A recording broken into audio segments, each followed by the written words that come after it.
So when you're looking for buzzbaits to fish, I like to fish personally real noisy ones. I know a lot of guys are the same, but you know, something that's gonna squeak a lot. I mean, just by moving that blade up and down, you can hear it squeaking. It's making contact with the shaft there, and it's just making a lot of racket. This particular one has a real big blade on it. It's moving a lot of water, and I really like noisy ones. Just being able to, also ones that engage really well. You know, I like to pretty much just fish them so they're just barely bubbling underneath the water for the most part. Fishing it fairly slow, just making a lot of racket up on top of the water, getting those fish's attention so they come up and crush it.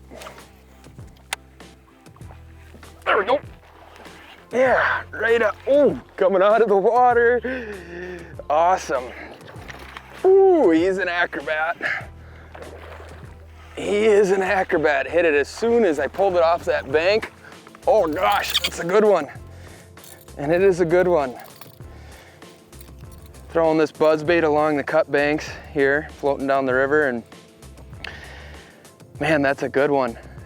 He came right out of there as soon as I engaged the bait, so it's important to remember to engage these buzzbaits as soon as they hit the water. You don't want to waste any time, especially when you're fishing like this, because you never know. A lot of times these fish are real close to the bank, and so you don't want to waste any time getting that bait up there and on top of the water. Get him back. That's a good one.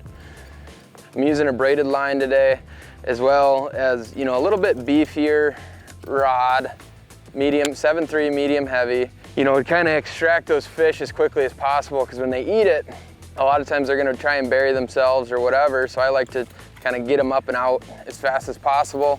And then the other thing, you know, even though I'm fishing the bait real slow, I'm using a higher gear ratio reel, and that, again, there's a couple things that'll give you. On the cast, you'll be able to engage the blade a little bit quicker, and then as well as once you hook a fish, you know, getting them up and out of that cover as fast as possible. When you're fishing buzzbaits, engaging the blades right away is pretty important in my mind. I like to.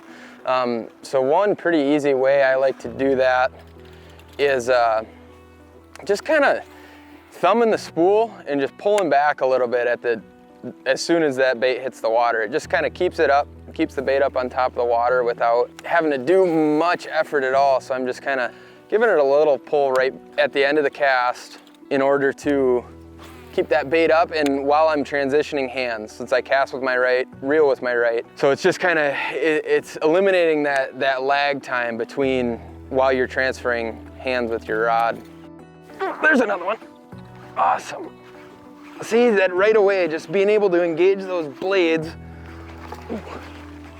as fast as possible, because again, that one just ate it as soon as those blades started turning. Oh gosh. Ooh, boom. Beautiful fish. Come here, buddy. Just a nice bass. Got him right in the corner of the mouth. They just love that noisy top water, that's for sure. Just a beautiful brown bass. You know, and a lot of guys, you know, associate buzzbaits with largemouth, but don't be afraid to throw them for the brown ones either.